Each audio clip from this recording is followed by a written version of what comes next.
On March 7, 1973, Robert Altman unveiled his 2-hour, R-rated noir adaptation of The Long Goodbye in theaters. The Hollywood Reporter's original review of the United Artists film is below. Robert Altman's film of Raymond Chandler's novel The Long Goodbye, produced by Jerry Bick from a screenplay by Lee Brackett, is as witty as any movie ever made. Its scenes are so resourceful and so emotionally appealing that they nearly succeed in overcoming some careless plotting. The eccentric casting of Elliott Gould is altogether successful and allows the filmmakers to embrace the detective genre affectionately, transforming it into a dreamlike excursion through modern Los Angeles. Gould's Philip Marlowe is no beat-em-up tough guy. He's a wistfully human and tolerantly benign anachronism. He isn't, of course, Humphrey Bogart, but it would have been foolish to chase the achievements of The Big Sleep in 1973. Instead, The Long Goodbye charts its own perverse course, throwing much, perhaps too much, of Chandler's novel out the window. A friend, Jim Bowden, asks Marlowe to drive him to Tijuana in the middle of the night. Upon his return, Marlowe is arrested because Bowden's wife has been viciously murdered. He is released 3 days later when it is learned that Bowden has written a confession and supposedly committed suicide. The beautiful wife, Nina Van Pallant, of a successful but alcoholic writer, Sterling Hayden, engages Marlowe to retrieve her husband from a sanitarium run by Henry Gibson. A gangster, Mark Riddle, assumes that Marlowe can find a vast sum of money Bowden has stolen from him. The elements of the mystery ultimately converge into a series of denouements. Unfortunately, the plot is not as interesting to Altman as it should be.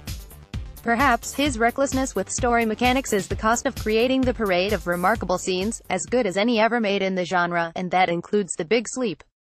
But because the scenes don't mesh into a whole, the drama never becomes as powerful as its elements. Lee Brackett's screenplay provides dialogue as brittle and humorous as Mankiewicz is in All About Eve.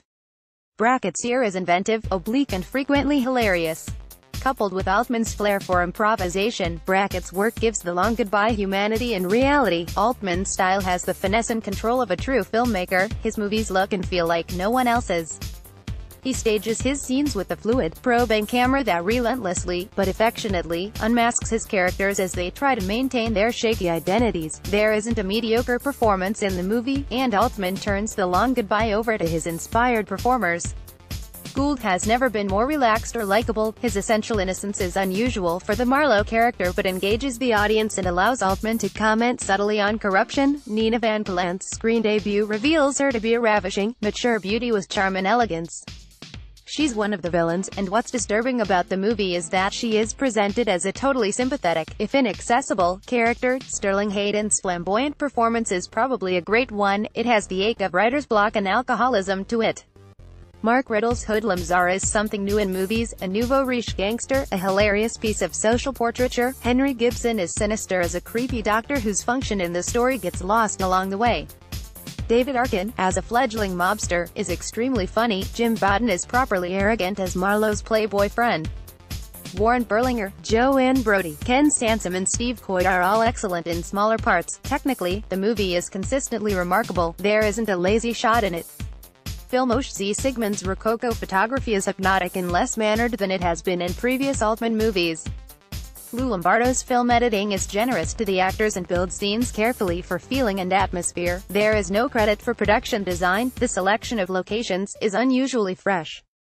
Speak's sound is excellent, particularly in light of the awkward, for recording, locations. The title song by John Williams and Johnny Mercer is wonderfully 40s in feeling. It is used wittily several times throughout the movies in different styles. It's a leitmotif reminder that The Long Goodbye is a gloriously inspired tribute to Hollywood that never loses sight of what Los Angeles has become. Originally published on Feb. 28, 1973, Twitter, @BraArchives.